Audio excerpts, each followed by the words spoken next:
Hello guys, வணக்கம் and welcome. நீங்கள் பார்த்துட்டு நம்ம ஹாட் ஷீட்டு. இன்றைக்கி நம்ம யாரை பற்றி பார்க்க போகிறோம்னா, நம்ம எல்லாருக்கும் தெரிஞ்ச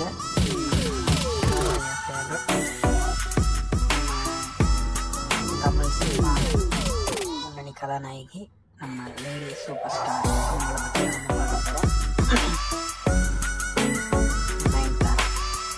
நயன்தாரா பற்றி சொன்னோம்னா அவங்களுக்கு தெரியாத விஷயம் கிடையாது. நயன்தாரா பற்றி எல்லாமே உங்களுக்கு தெரியும். புதுசாக அதாவது என்னென்ன அப்டேட்னாலும் எல்லாமே உடனே நியூஸில் வந்துடும் நமக்கு நயன்தாரா பற்றினா. ஏன்னா எல்லா நியூஸ் அப்படி வர்றது கிடையாது. நயன்தாரா வந்து ஆரம்ப காலத்தில் இப்போ வரைக்கும் அவர் கதாநாயகியை மட்டுமே நடிச்சிருக்காங்க. ஸோ அதனால தான் அவங்கள வந்து லேடி சூப்பர் ஸ்டார் அப்படின்னு சொல்கிறாங்க. இப்போ வரைக்கும் ஒரு ஹீரோவுக்கு, ஒரு கதாநாயகனுக்கு என்ன ஓப்பனிங் இருக்கோ அது ஓப்பனிங் நம்ம லேடி சூப்பர் ஸ்டார் நயன்தாராவுக்கு இருக்குது.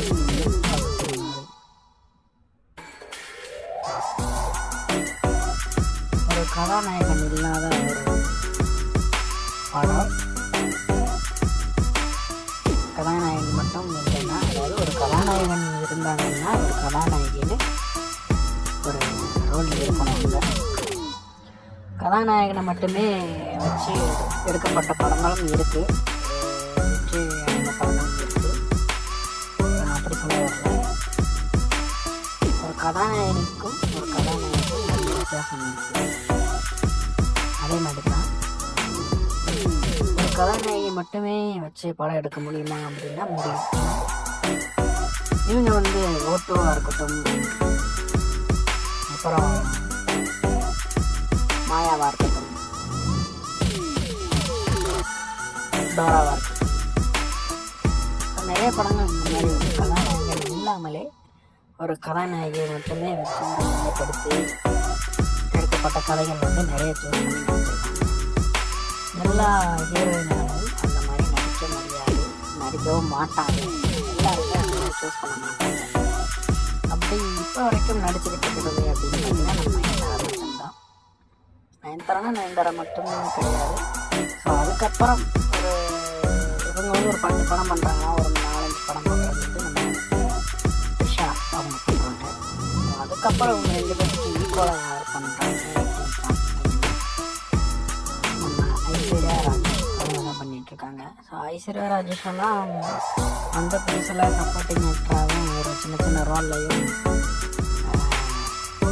ஒரு ஹீரோயினாக வர்றதுக்கு ரொம்ப காலங்கள் ஆச்சு. முன்னாடி ஒரு ஆங்கராக இருந்தாங்க, அப்புறம் சின்ன வந்தாங்க, அதுக்கப்புறம் வந்து ஒரு சின்ன ரோல் பண்ணிக்கிட்டு இருந்தாங்க. அதுக்கப்புறம் ரம்மின்ற படம் மூலயமா அறிமுகமானவங்க ஹீரோயினா. அதுக்கப்புறம் நிறைய விஜய் சேதுபதிக்கு நிறைய லீட் ரோல் பண்ணிட்டு இருந்தாங்க. ஸோ அது மாதிரி நிறைய படங்கள் பண்ணிட்டு வந்தாங்க. அவங்க இந்த குறுகிய காலத்தில்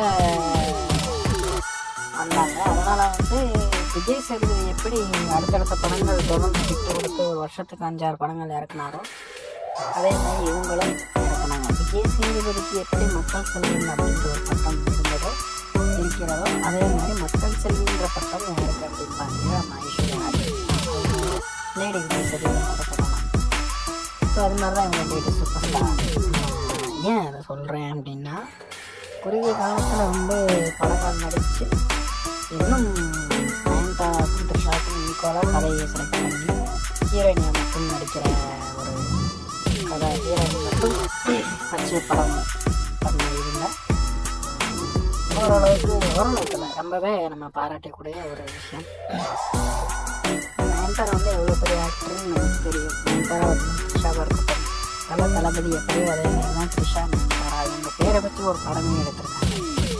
அந்த மாதிரி தளபதி எப்படியோ அதே மாதிரி தான் நயன்தாராவும் த்ரிஷா. ஸோ அவங்களுக்கு ஈக்குவலாக ஒரு படம் பண்ணுறாங்கன்றதை நம்ம இந்த இடத்துல சொல்லி ஆகணும். ஏன்னா அவங்க பேர் அடிப்படும் போது அவங்கள பற்றி நம்ம சொல்லி ஆகணும். அதே மாதிரி தான் த்ரிஷா. ஸோ நயன்தாரா சூஸ் பண்ணுற கேரக்டர் கதைகள் அப்படியே ஆப்போசிட்டாக த்ரிஷா சூஸ் பண்ணுற கேரக்டர். ஸோ ட்விஸ்ட்டுன்னு பார்த்தீங்கன்னா நயன்தாரா விட த்ரிஷாவுக்கு வந்து பாப்பு தான் அதிகம். ஏன்னா கதையில் வந்து பாட்டை விட்டுருவாங்க, இல்லைன்னா டேரக்டர் சரியாக இருக்க மாட்டாங்க. ஸோ நயன்தாரா அப்படி கிடையாது, கதையில் பாட்டை விட்டாலும் ஸ்டேடி கதையில் பிடிச்சிருவாங்க. ஸோ அந்த மாதிரி தான் இவங்க 2 பேரும் தனித்தனியாக இருக்கும்போதே இவ்வளோ மோசம். 2 பேரும் சேர்ந்து இயக்க ஒரு இயக்கம் இல்லை. த்ரிஷா இல்லைன்னா நயன்தாரா அந்த படத்தில் இவங்க 2 பேர் எப்படி நடிச்சாச்சோ அதே மாதிரி இவங்களையும் வச்சு மெர்ஜ் பண்ணி எடுக்கிறதுக்கு ஒரு கதைக்களம் அமைந்தால் கண்டிப்பாக நடிப்பாங்கன்னு அவங்களே சொல்லியிருக்காங்க. வெங்கட் பிரபு வந்து இயக்கிறதாக இருந்தது. அவர் வந்து எல்லா படத்துக்கும் அப்படி தான் சொல்லுவார். இப்போ தலை இது வச்சு எடுக்க போகிறேன்னு அதுக்கப்புறம் வேறு பண்ணுவார். ஸோ ஒரு ஸ்டேஜில் கூட அப்படி தான் ஜெயம் ரவி, ஆர்யா, விஷால் இவங்களெல்லாம் வச்சு ஒரு படம் பண்ணுறேன் அப்படின்னு சொல்லி சொன்னார். ஸோ அதுவும் கிடையாது. அதுக்கப்புறம் இதே மாதிரி தான் அந்த டாக் அடிப்படும்போது த்ரிஷால நயன்தாரா அதுக்கப்புறம் வந்துட்டு எப்போ 2 பேரும் சேர்ந்து நடிக்க போகிறாங்க அப்படின்னு கேட்டதுக்கு ஸோ அவர் அதே மாதிரி தான் சொன்னார். நான் வந்து அவங்க 2 பேர்த்து வச்சு ஒரு படம் பண்ணலாம் இருக்கேன் அப்படின்னு சொல்லி அவர் சொன்னார். ஆனால் எதையுமே அவர் செய்யலை. ஸோ அவரை நான் தப்பாக சொல்லலை, இருந்தாலும் அதை வந்து ஞாபகப்படுத்தினேன். இவங்க படத்தில் இன்னும் இவங்க பேரில் இன்னும் ஒரு படம் வரவில்லை. இவங்க பேரனில் இவங்க 2 பேருக்கும் சேர்ந்து ஒரு படம் இன்னும் வரலை. இவங்க வந்து என்ன தான் கேரளாவாக இருந்தாலும் நயன்தாரா தமிழ் ஃபேன்ஸு கூட எல்லா வீடியோலையும் எல்லாருக்கும் சொல்கிறது தான், அதை சும்மா சொல்ல. தமிழ் ஃபேன்ஸ் வந்து இவங்களுக்கு வந்து ரொம்ப அதிகம். அதுக்கப்புறம் தான் தெலுங்கு, மலையாளம். இவங்க கேரளாவில் இருந்தாலுமே கேரளாவில் நிறைய படங்கள் மலையாளத்தில் பண்ணியிருந்தாலுமே அதிக வரவேற்பு கொடுத்த படங்கள் வந்து தமிழ் படங்கள் தான். ஐயாவாக இருக்கட்டும், சந்திரமுகியாக இருக்கட்டும். சந்திரமுகியெல்லாம் அவங்க வந்து டாப்பில் கொண்டு போய் வச்சுச்சு. அதுக்கப்புறம் 2 படத்துலேயே கேமியாவுக்கு வந்தாங்க. திருப்பாச்சியில், சிவகாசியில் 2 படம் நடிச்சுட்டு கேமியாவுக்கு வந்தாங்க. அதுக்கப்புறம் அதுக்கப்புறம் கஜினி நிறைய படங்கள் அந்த மாதிரி படங்கள் வந்துச்சு. அதுக்கப்புறம் வல்லவன்லாம் மார்க்கெட் ஏறிடுச்சு. வல்லவன்லாம் நிறைய பேர் கெட்டு போயிருந்தாலும் இருந்தாலும் நயன்தாராவுக்கு வந்து மார்க்கெட் ஏறிடுச்சு. ஸோ அதுக்கப்புறம் படிப்படியாக மேலே வந்தாங்க. அதுக்கப்புறம் தான் தெலுங்கு இதெல்லாம் போனாங்க. தெலுங்கில் நிறைய எதிர்ப்புகள் இருந்துச்சு. இவங்களுக்கு வந்து நிறைய இந்த சீதா கரெக்டெலாம் பண்ணதுக்கு நிறைய எதிர்ப்புகள் வந்துச்சு. இவங்க நேஷ்னல் அவார்டு வாங்கினேன், அதாவது எப்படியும் நடிச்சுட்டு அப்படியும் நடிக்க முடியுமா அப்படின்னு சொல்லி எல்லோரும் யார் எதிர்ப்பு தெரிவித்தாங்களோ அவங்களாம் வாயை பழக்க விட்ட ஒரு ஆக்ட்ரஸ்னே சொல்லலாம் நயன்தாரா. அவ்வளோ வந்து ஒரு போல்டான லேடி.